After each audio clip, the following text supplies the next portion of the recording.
Bienvenue sur Le cinéma est partout.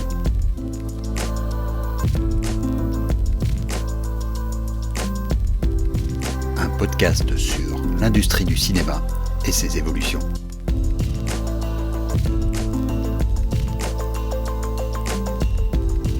Ça y est, nous y sommes nous aussi. Dans nos pays, comme aux États-Unis il y a 2-3 ans, le temps passé à consommer de la télé traditionnelle vient de passer sous le temps passé à regarder des vidéos en streaming. On parle ici toutes plateformes confondues, que ce soit les grandes plateformes ou celles créées par les diffuseurs historiques. Mais aussi, et peut-être surtout, par les réseaux sociaux, YouTube, Twitch et TikTok en tête. On en a déjà parlé ici, ces plateformes se placent comme les plus sérieux concurrents de la télé traditionnelle. YouTube prend de plus en plus de place sur les écrans de télé. Et la stratégie de TikTok semble elle aussi se diriger vers les plus grands écrans, avec un allongement de la durée moyenne des vidéos et aujourd'hui la promotion du format horizontal. Concentrons-nous néanmoins sur YouTube, qui est sans doute la plateforme la plus engagée dans ce lent remplacement des formats télé. Par définition, il y a évidemment une foule incalculable de formats sur YouTube. Des vidéos de gaming, au tutoriel, en passant par l'analyse cinéma, des vidéos de fitness, et j'en passe. Mais il y a un phénomène qu'on ne peut pas dénier. C'est que les plus grandes stars de YouTube tendent toutes à faire des formats qui ressemblent à de la télé d'antan. Allant parfois jusqu'à être recrutés par des chaînes traditionnelles, qui espèrent ainsi rajeunir leur audience.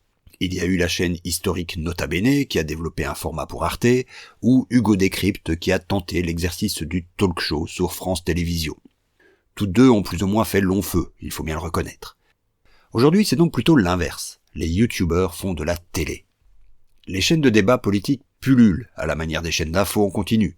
Les médias d'information pure player ont leur propre channel YouTube et Twitch, tout comme les médias traditionnels, dont bien sûr Arte, dont on a déjà parlé ici. Bref, les lignes se brouillent, et YouTube est le terrain privilégié de cette confusion des genres. Mais jusqu'où ira cette hybridation ? En France, le cas de Squeezie est en quelque sorte devenu un cas d'école. Sa chaîne, la plus populaire de France, est devenue pourvoyeuse de divertissement, comme pouvaient en concocter Nagui ou Arthur il y a 20 ans.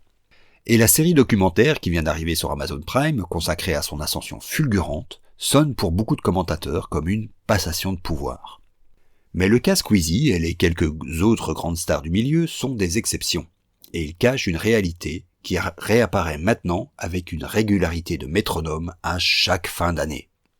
En effet, les mois de décembre et janvier semblent être les mois de l'introspection publique chez les youtubeurs professionnels. Dans ces moments, on voit fleurir sur les chaînes de youtubeurs populaires ou non, des vidéos qui annoncent leur retrait, temporaire ou définitif, du game. Des vidéos où ils expriment leur épuisement, leur frustration, leur solitude et leur colère.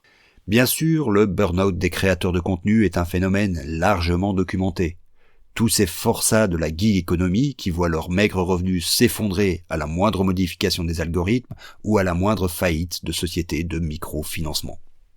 C'est même un phénomène qui a créé sa propre niche économique, où des coachs, sans doute bien intentionnés, prodiguent leurs conseils de productivité et leur formation pour produire plus de contenu plus rapidement.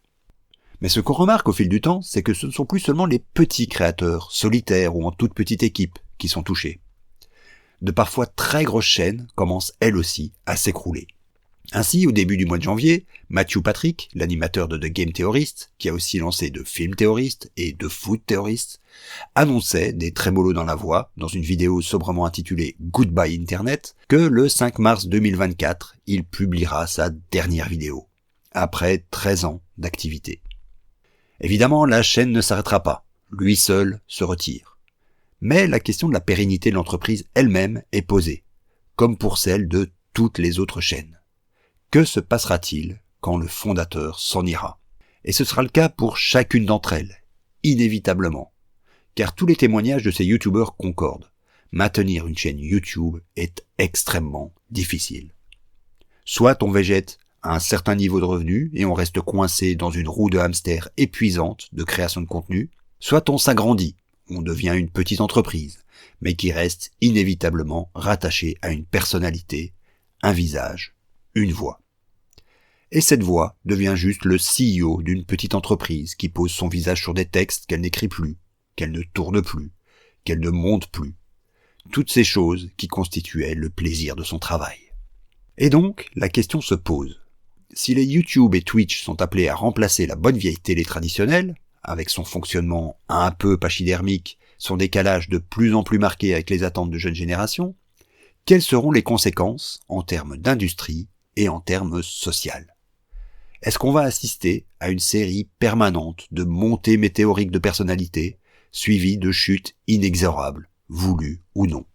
Comment des métiers, mais aussi des services comme ceux de l'information, peuvent-ils exister sans une réelle structure industrielle derrière elles ?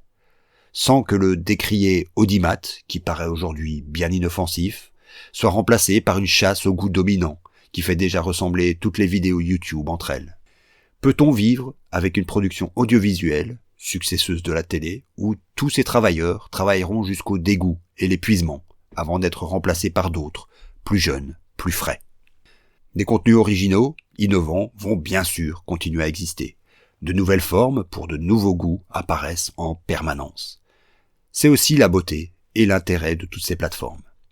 Mais derrière l'écran, derrière les success stories dithyrambiques de Squeezie ou MrBeast, on se rend de plus en plus compte que structurellement, une industrie n'arrive pas à se former, bloquée par une sorte de plafond de verre qui a un nom, la plateformisation.